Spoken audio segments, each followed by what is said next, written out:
Hello, hello, hello, hello. I'm Eddie Obeng, and this is How.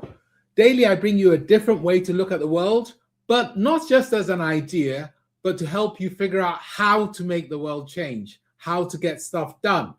Today, I want to address one of the biggest challenges, which is you've got a great team and they're doing a good job, but you want them to become excellent, superb. I mean, beyond the imagination. You want to drag the best out of them. How on earth do you do that? Okay, so we're going to look at something called DreamerCriticRealist. Jump on Cube with me and let's have a look and see what we can find. So here we are on Cube, where the sun is always shining. This is one of our education cubicles. So this is how the space which I used to teach in at Burke Lodge in the UK used to look at. This room has perfect acoustics. As you can see, the chairs are placed all the way around because you can stand anywhere and you can hear everyone. It's a fantastic room. So we recreated it on Cube, of course we did. And here's the room.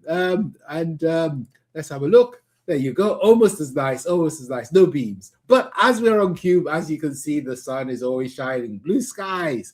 So let's jump into DreamerCriticRealist. So best way to think about it is you've got a team, they're performing, but you need to move them from just being good at what they do to being just incredibly excellent, beyond any description which anyone can use. So I took inspiration from two sources for this particular pet. The first was a chap who helped us in the early days to sell Cube. We couldn't figure out how to explain Cube to people. Everyone thought it was software as a platform. So what we did was we stole from Steve Jobs the idea that when he made his iPhone, one of the things he did was he described it as three things. So we just stole that idea. It's a huge how-to book with all these pets. It's a collaborative space where you can work, and it's cloud-based digital software. And people went, oh, and we literally stole that idea from the launch which Steve did of the iPhone, where basically he stood up and he said, today I'm launching three things. It's an iPod, it's a phone, and it's the internet in your pocket. And we just nicked that idea, and suddenly people could understand it. Now, Steve Jobs was hard to work with. Everyone says that. Why was he hard to work with? Because people really loved him. He'd be really encouraging.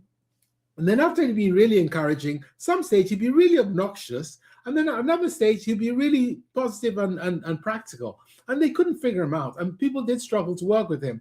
I read a book about Walt Disney. And apparently Walt Disney used to be very similar.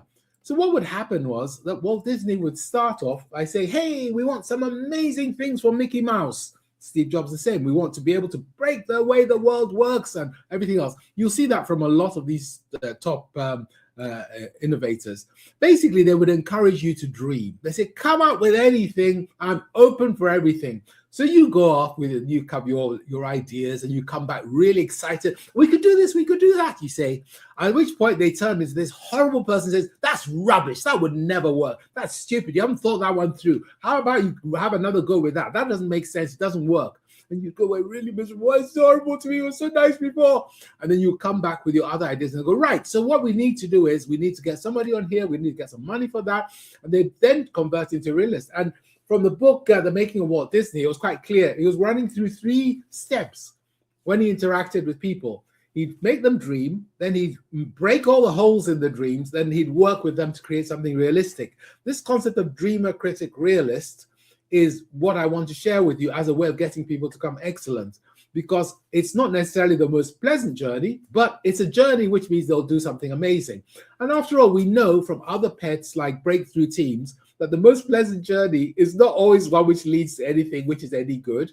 And we know from things like the dead body syndrome that the most pleasant team environment doesn't necessarily deliver anything of value. So we always have to mix support and challenge. And this is a way of doing it practically, which allows the person to excel and for the outcomes to be fantastic, and for you to have a good way of taking them through it and knowing that you're not just being obnoxious and cruel or bullying or whatever else. So how does it work in detail? So at the dreamer stage, what you do is you start off by describing them as a better version of themselves. Oh, well, you're very good at that. You describe them as a better version of themselves. Then you follow on by encouraging them to think. Imagine without boundaries. If there was no problem, what could we do? We could get to the moon in a day, or whatever it is. And then you remind them how wonderful it'll be when they've done it all. So you anchor the great emotion they're feeling at this point in terms of their emotions. This is very much, again, if you've done neuro-linguistic programming, you'll recognize the anchoring technique there. So that was what basically Walt Disney would do. Then when you came back as a critic, you'd ask them to find flaws themselves, you'd find the flaws for them, you'd ask them to figure out what's impossible about it, you'd poke at that, and then you would encourage them to have another go, patting them on the back to say, it's not as bad as you think, you'll be able to do this. Then when they turn up the third time, you can work together with them to think about other people's views, how that works. There's a pet called sliced bread. This is where you might use that. You might, for example, get them to think about the views of the recipients. Sliced bread will help you with that as well. And then you would probably think about things like celebrating, because the outcome is going to be so fantastic. So that's Dreamer Critic Realist. It's a way of getting your team to go from good to incredibly, amazingly, brilliantly, beyond imagination, fantastic. Okay, and it has heritage from Steve Jobs and from Walt Disney.